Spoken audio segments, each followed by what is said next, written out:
ஒரு 1000 வருஷத்துக்கு முன்னாடி ராஜராஜ சோழனுக்கு முன்னாடி அவருடைய பிரதர்ஸ்கள் உருவாக்கப்பட்ட கற்சிலைகள்.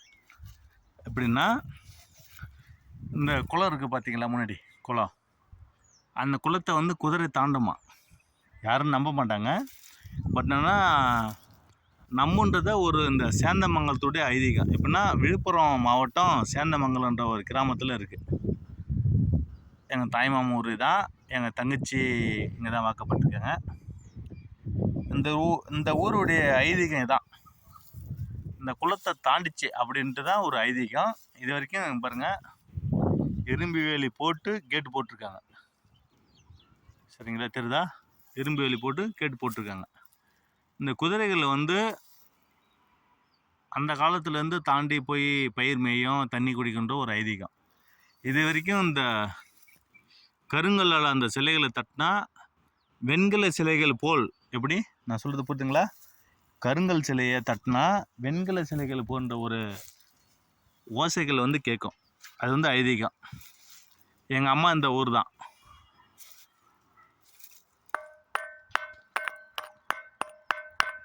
தெரியுதுங்களா?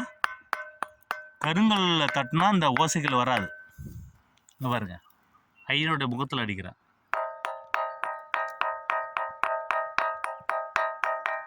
தெரியுதுங்களா? கருங்கல்ல அங்கே பாரு, இதே கீழே கருங்கல் இருக்கு.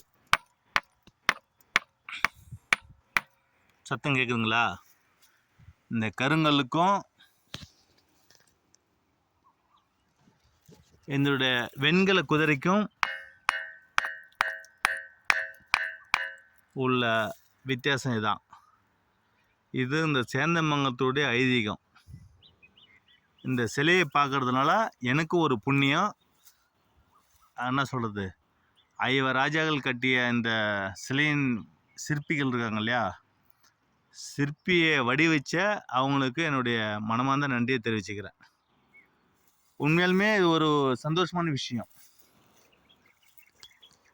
இங்கே பாருங்க, அங்கே ஒரு சிலை இருக்குது, இங்கே ஒரு சிலை இருக்குது. இது அவங்களோட சிலை தான். அப்போ தாண்டும் போது வந்து இந்த சிலைகள் வந்து புகையாக மாறிச்சுன்னு சொன்னாங்க. அதோடைய கால்கள் பதிவு வந்து இங்கே இருக்கும். எப்படின்னா, இந்த குளத்தை தாண்டும் போது இதோடைய கால்கள் வந்து மறைந்து விட்டதுன்னு சொல்லுவாங்க. இங்கே பாருங்கள், இது வந்து நேர்லேயே பார்ப்பீங்க. வேறு மூலிமா கால்கள் எதுவுமே இருக்காது. இந்த சிலைகளில் வந்து சிலைகள் மூலிமா சிற்பங்கள் வந்து அப்படி வடிவமைக்கப்பட்டது. சரிங்களா? இப்போ இந்த வடிவமைக்கப்பட்ட போது இந்த கால்கள் மட்டும்தான் ரெண்டுமே எழும்பிச்சின்னு சொல்கிறாங்க. ஏன்னா இந்த ஊர் மக்கள். சரிங்களா? இங்கே பாருங்கள், சரிதா? இதோட ஓசைகள் எப்படி இருக்குது? இப்போ கீழே கருங்கல் அடிக்கிறேன் பாருங்கள். அதுக்கும் கீழே ஒரு கருங்கல் இருக்குது, செடிக்கும் கீழே.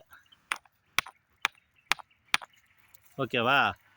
இப்போ குதிரையின் தலைப்பகுதியில் அடிக்கிறேன். சத்தம் கேட்டுக்கணும்னு நினைக்கிறேன். இவங்களை துன்புறுத்துறதுக்கு என்னை மன்னிக்கவும். கடவுளே முருகா, நான் வந்து ஒரு மக்களுக்கு வந்து இந்த விஷயங்கள் தெரியணுன்றது தான் இந்த விஷயத்தை செய்கிறேன். நான் வந்து தவறான எண்ணத்தில் நான் செய்யலை. ஓகேவா? முருகன் புண்ணியத்தால், சிவன் புண்ணியத்தினால என்னை மன்னிக்கவும் அப்படின்றதுக்காக தான் இந்த ஒரு ஐதீகத்தை செய்கிறேன். சரிங்களா? நன்றி, வணக்கம்.